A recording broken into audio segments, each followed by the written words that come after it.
Hello दोस्तों, कैसे हैं आप सभी। उम्मीद करता हूँ आप सभी बहुत ही अच्छे होंगे।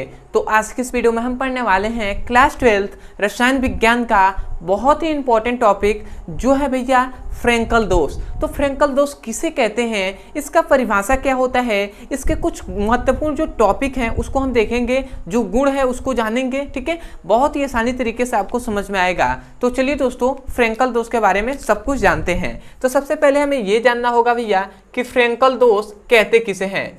फ्रैंकल दोष, ठीक है। तो फ्रैंकल दोष का परिभाषा जानने से पहले हमें एक बात अवश्य जानना होगा, जो है ये कि फ्रैंकल दोष किस में पाया जाता है, किस ठोस में फ्रैंकल दोष पाया जाता है। तो याद रखें, सबसे पहला इसमें नोट्स में आपको याद रखना है कि यह दोष किस में पाया जाता है भैया। यह दोष आयनिक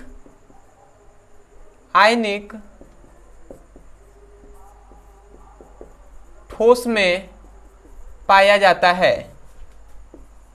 यह दोष किसमें भैया, केवल आयनिक ठोसों में ही पाया जाता है। ठीक है, तो ये पहला हो गया। दूसरा आपको ये जानना है भैया कि यह किस प्रकार का दोष है, जो फ्रैंकल दोष है वो किस प्रकार का दोष है भैया। तो याद रखेंगे, यह एक प्रकार का बिंदु दोष होता है। बिंदु दोष होता है, ठीक है। यह एक प्रकार का बिंदु दोष भी होता है। और तीसरा आपको यह भी याद रखना है कि यह एक प्रकार का कौन सा भैया, रस समीकरण मितीय दोष होता है। यह एक प्रकार का रस समीकरण मितीय दोष होता है। ये हमने तीन बातें लिखी हैं। सबसे पहला, यह आयनिक ठोसों में पाया जाता है। दूसरा, यह कौन सा भैया, यह एक प्रकार का बिंदु दोष भी होता है। और यह एक प्रकार का रस समीकरण मितीय दोष भी होता है। अब ये क्यों होता है, ठीक है, ये हमने बताया है कि रस समीकरण मितीय और बिंदु दोष किसे कहते हैं। तो यदि आपको इन सभी को जानना है तो बस केवल आपका इसको टॉपिक का नाम लिखना है, जैसे बिंदु दोष ब्रदर्स। आपको वीडियो मिल जाएगा, वहां से जाकर आप अच्छे से पढ़ाई कर सकते हैं। ठीक है, तो इतनी बात हम नोट्स में जान लिए। इसका गुण भी हम कह सकते हैं। अब आते हैं भैया इसका परिभाषा, कि भैया इसका परिभाषा क्या होगा। ये तो हमने सब समझ लिया, परंतु इसका परिभाषा क्या होगा। तो यदि इसके हम परिभाषा पे बात करें ना, तो देखिए परिभाषा यही होता है। हमने अभी इसे साटकी दोष पढ़ाया था, तो उसमें हमने बहुत अच्छे से समझाया था। तो यदि आप साटकी दोष समझ रहे हैं ना, तो फ्रैंकल दोष तो बहुत ईजी है। क्या है भैया, ये मान लेते हैं हम एक आयनिक ठोस बनाते हैं। ये हम आयनिक ठोस, यहाँ पे आयनिक ठोस का फिगर बना दे रहे हैं, समझिएगा। थोड़ी सी आप देख सकते हैं फिगर को, और यहाँ से आप समझ सकते हैं। ठीक है,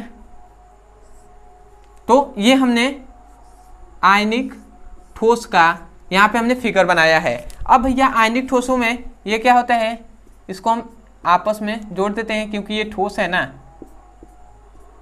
अब हमने पहले आपको जब साटकी दोष पढ़ाया था, तो उसमें हमने बताया था कि ये जो गोला होता है वो क्या होता है भैया, ये जो हमने गोला बनाया है ये जालक बिंदु है। क्या है भैया, ये है जालक बिंदु, इसको हम कहते हैं जालक बिंदु।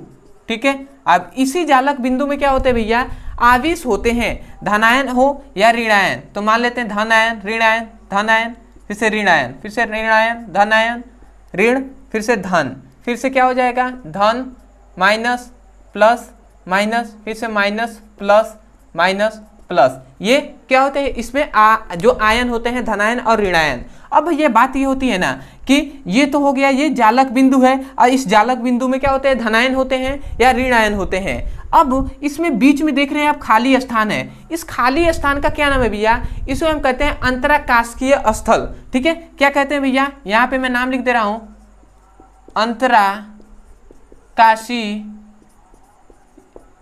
स्थल। ठीक है, स्थल मतलब स्थान, अंतराकाशीय स्थान है या स्थल है। देखिए ये फिगर समझ गए तो आपको यूं ही याद हो जाएगा। अब इसमें कहा यह जा रहा है ना कि कोई भी मतलब क्या है, जो आयनिक ठोस होते हैं, इसके जो क्या होते हैं, जो धनायन और ऋणायन होते हैं ना, मतलब आयनिक ठोसों के धनायन व ऋणायन अपने जालक बिंदु को छोड़कर अंतराकाशीय स्थल में चले जाते हैं। मतलब ये जालक बिंदु से ये मान लेते हैं धनायन अपने स्थान छोड़कर, और कहाँ आ गया भैया, ये अंतराकाशीय स्थल में आ गया। ठीक है, तो इस प्रकार के ही दोष को हम क्या कहते हैं, फ्रैंकल दोष कहते हैं। समझ में आया ना। हमने क्या बताया कि ये क्या करेगा, मतलब जो आयनिक ठोसों के धनायन होगा ना या ऋण आयन होगा, धनायन या ऋण आयन अपने जालक बिंदु को छोड़कर अंतराकाशिकीय स्थल में चले जाते हैं या आ जाते हैं, तो इस प्रकार के दोष को फ्रेंकल दोष कहते हैं। तो आशा करते हैं आपको डेफिनेशन रटना नहीं, आपको समझ गए होंगे, रटना नहीं पड़ा होगा। तो मैं एक बार और बोल रहा हूँ क्योंकि मैं चाहता हूँ कि आपको डेफिनेशन याद हो जाए, ना कि रट्टा मारे। तो आप क्या कहेंगे भैया, किसी आयनिक ठोस में, किसी आयनिक ठोसों के धनायन व ऋण आयन अपने जालक बिंदु को छोड़कर अंतराकाशिकीय स्थल में चले आते हैं, तो इस प्रकार के दोष को फ्रेंकल दोष कहते हैं। ठीक है, तो आशा करते हैं आपको याद हो गया होगा। मैं यहाँ पे परिभाषा एक बार लिख दे रहा हूं, क्या लिखेंगे कि आयनिक ठोस के धनायन व ऋणायन अपने जालक बिंदु को छोड़कर कहाँ आ जाते हैं भैया, अंतराकाशिकीय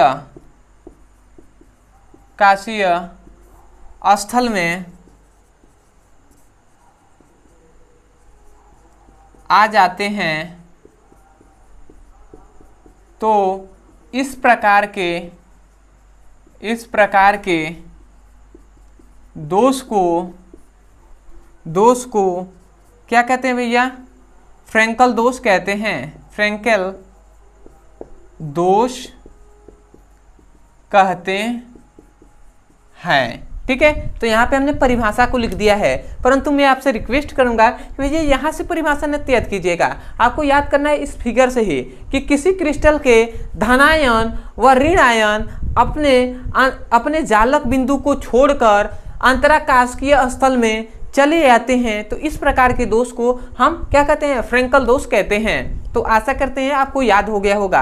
अब आता है इसमें कुछ नोट्स में आपको याद रखना है, या आप कह सकते हैं ये गुण भी आप कह सकते हैं। तो सबसे पहला आपको ये याद रखना है कि जो भैया क्या होते हैं, धनायन और ऋणायन होते हैं, ये भैया अपने जालक बिंदु को तो छोड़कर अंतराकाशिकीय स्थल में चले आते हैं। परंतु मैं आपसे कहूँ कि भैया कौन, धनायन ज़्यादातर आते हैं या ऋण आयन ज़्यादातर आते हैं, तो आप सही सोच रहे हैं, भैया धनायन ही ज़्यादातर आते हैं। तो आप कहेंगे भैया धनायन ही क्यों आते हैं, क्यों धनायन आते हैं अंतराकाशिकीय स्थल में, तो आप यही कहेंगे भैया क्योंकि धनायनों का जो आकार होता है ना वो छोटा होता है। किसकी तुलना में भैया, तो ऋण आयनों की तुलना में। तो इसीलिए हम क्या लिखेंगे, हम यही लिखेंगे कि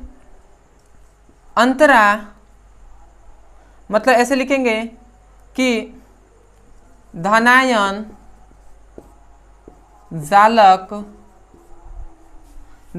ही जालक बिंदु को छोड़कर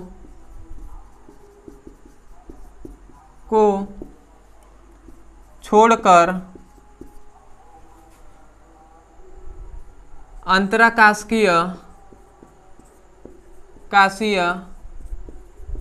स्थल में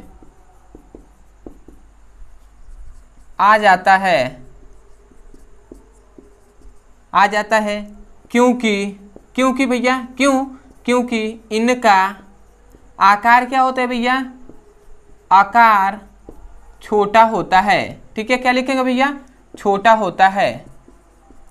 समझ में आया ना, मतलब धनायनों का आकार छोटा होता है, इसलिए यह अपने जालक बिंदु को छोड़कर अंतराकाशिकीय स्थल में चले आते हैं। ठीक है, और ऋणायनों का आकार थोड़ा सा धनायन से बड़ा होता है, जिसके लिए वो थोड़ा सा कम क्या होते हैं, अपने जालक बिंदु को छोड़कर अंतराकाशिकीय में आते हैं। ठीक है, वो थोड़ा कम आते हैं, परंतु ऐसा नहीं है कि आते नहीं है, आते हैं वो भी। अब आता है भैया कि जो फ्रेंकल दोष है इसके खोजकर्ता कौन है भैया, इसके खोजकर्ता कौन है, तो मैं यहाँ पे लिख दे रहा हूँ, यहाँ पे मैं लिखूंगा खोजकर्ता।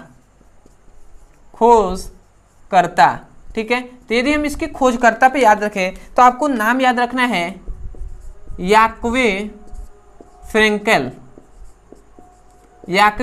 नामक एक वैज्ञानिक थे, जिन्होंने भैया क्या फ्रैंकल दोष की खोज की है। तो आशा करते हैं दोस्तों आपको बहुत ही अच्छे से फ्रैंकल दोष समझ में आया होगा और डेफिनेशन आपको रटना नहीं पड़ा होगा, आपको समझ में आ गया होगा। तो मैं यही कहूँगा यदि आपको इस वीडियो से कुछ भी सीखने को मिला है तो सबसे पहले तो चैनल को सब्सक्राइब कर दीजिएगा, वीडियो को लाइक कर दीजिएगा, हो सके तो हमें कमेंट सेक्शन में जरूर बताइएगा कि आपको वीडियो कैसा लगा। अदरवाइज यदि आपको कोई भी टॉपिक समझ में नहीं आता है, चाहे वो फिजिक्स में हो या केमिस्ट्री में हो, क्लास 9 से लेकर क्लास 12 के बीच में, तो आपको केवल एक ही कार्य करना है, उस टॉपिक का नाम लिखना है यूट्यूब पर और अंत में हमारे चैनल का नाम लिख देना है ब्रदर सर, आपको वो वीडियो मिल जाएगा। जैसे यदि आपको मान लेते हैं फ्रैंकल दोष समझ में नहीं आ रहा है या साटकी दोष समझ में नहीं आ रहा है, कोई भी दोष, तो आपको केवल नाम लिखना है साटकी दोष ब्रदर सर, आपको वो वीडियो मिल जाएगा, वहां से भी जाकर आप अच्छे से पढ़ाई कर सकते हैं। और यदि आप क्लास 12 का फिजिक्स और केमिस्ट्री का सीरियसली पढ़ाई करना चाहते हैं, चैप्टर वाइज सीक्वेंस में एक एक करके वीडियो को देखना चाहते हैं, तो आपको इस वीडियो के डिस्क्रिप्शन बॉक्स में भी लिंक दिया है, उस लिंक पर क्लिक करके आप पढ़ सकते हैं।